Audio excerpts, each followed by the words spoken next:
Laura, and this is the weekly warm-up. I love to share clear, fun voice education so you can enjoy your singing even more. Now today I'm going to show you some of my favorite tips and tricks for extending your breath, for not running out of air. This is such a common problem with singers, and there are so many different reasons why you might be running out of air. Maybe you're not taking a good inhalation. Maybe you are kind of spending the air in a way that is not efficient. So let me suggest a whole menu of things you might try. And if you see something or hear something that resonates with you and makes you think, that might be my problem, then try it. Play around with it in your own practice session and see if you can kind of start to unpack what's happening with your breath so that you can get on a more functional breath cycle. Now, one of the sort of most basic things is taking a breath and then sort of letting it out in a kind of deflating way. You can sort of imagine like a balloon that gets blown up, and then if you let it go and it flies around the room, that's kind of uncontrolled and it doesn't last very long. So if that feels like you, something that you might try is to keep your ribs floating as you sing. What you would do here is you would take an inhalation that really opens the ribs up, kind of like an umbrella, as you inhale, and then when you're singing, rather than letting the ribs drop back down and kind of collapse, you can keep them open. So imagine maintaining that umbrella really open all around 360 degrees as you sing. And this may give you a little more stability and kind of some strength to lean on as you sing through a longer phrase. I'll demonstrate. Something like,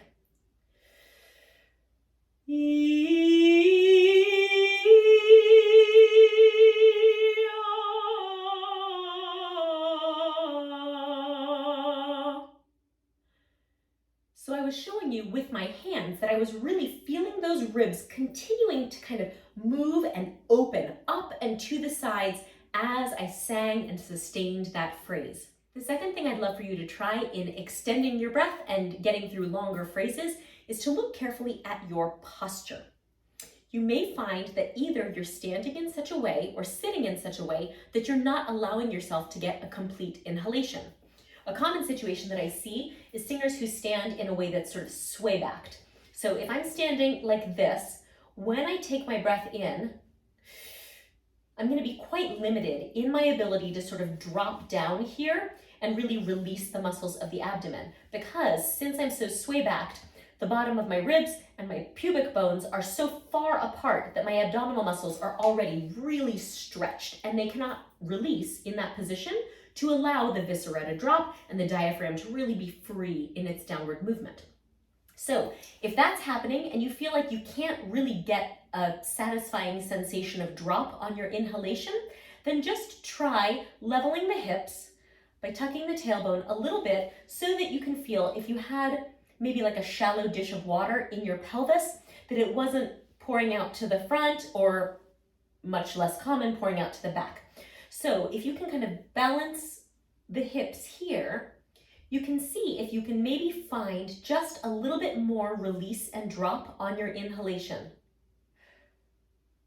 That feels much more complete.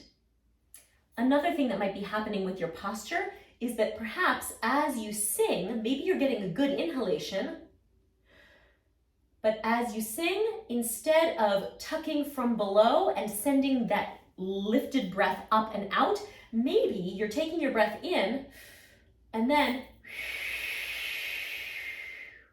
crumpling down from the top as you move through your singing phrase.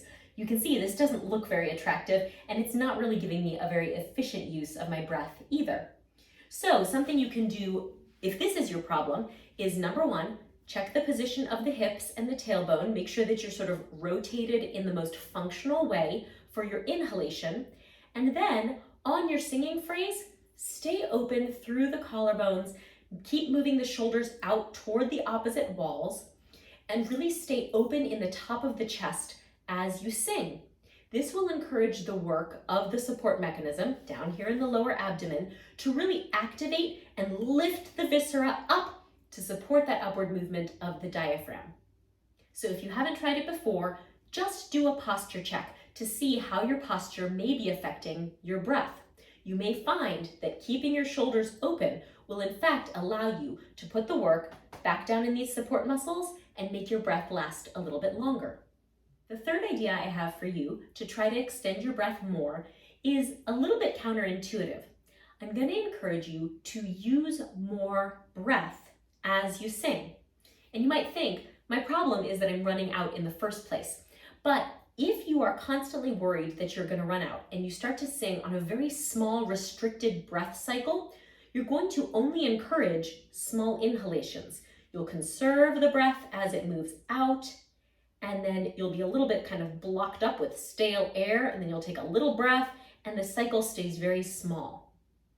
If, on the other hand, you can really encourage the breath to move freely and generously, then you will not only trigger a better inhalation and just a generally larger breath cycle, but also the sound will be more free, you'll have less vocal tension, all good things. So for this, I recently showed you an exercise that I love. It's called the frisbee throw, and all you will do is just throw an imaginary frisbee on the syllable so.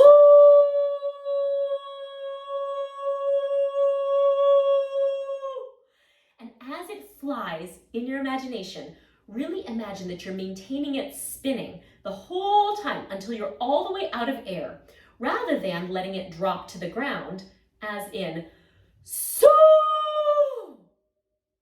You hear how I'm just sort of allowing it to deflate, not carrying it all the way to the end. That idea, that mental image of keeping the frisbee spinning is going to really help you to recruit these muscles to support your breath moving outward all the way to the end of the phrase, which will then trigger a much more released, natural, and larger inhalation on the next cycle. Another great tool for really kind of enlarging your breath cycle and making sure that the outward flowing or singing portion of the cycle is really supported the whole way is to engage in your final consonants. If you put your hands on your low belly and you repeat after me, p, t, k, feel those little explosions right in these supporting low belly muscles. If we put in that much energy on our final consonants, what will happen is that the end of that outward breath portion, where you're singing, will end with an extra strong burst of support. And after that muscular engagement here, that will trigger the muscles to actually fully release and allow the breath to drop in. Again, this may not result in an instantly longer first phrase, but it will generally enlarge your breath cycle so that you are using the breath all the way on the exhalation and then taking in a better, freer, more released, faster, and less tense inhalation, which will certainly allow you to take a longer phrase next time and sort of habitually in the future. A final idea I have for you on extending your breath is a musical idea. And you may have heard this before or even just intuited it from your choral experience. But basically the idea is that when you have two parts of a phrase and you don't want to breathe between the two, rather than just holding through the gap, actually crescendo over that seam. Number one, this really shows the listener, I am not breathing, I'm continuing. But it also prevents you from having kind of a dropped energy spot, kind of a bald spot in your support.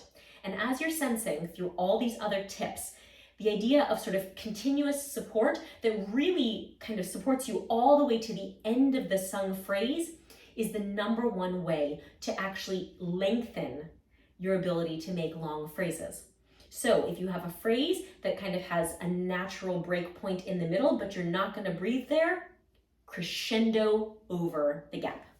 Those are just a few ideas. If you have more tips to share with your fellow singers, please put them in the comments below. I would love to read them. I'm always learning with what I hear from you on this channel. And if this was helpful to you, I would so appreciate you subscribing to the channel, ringing that bell so you get a notification every time I post a new video, which is every Thursday.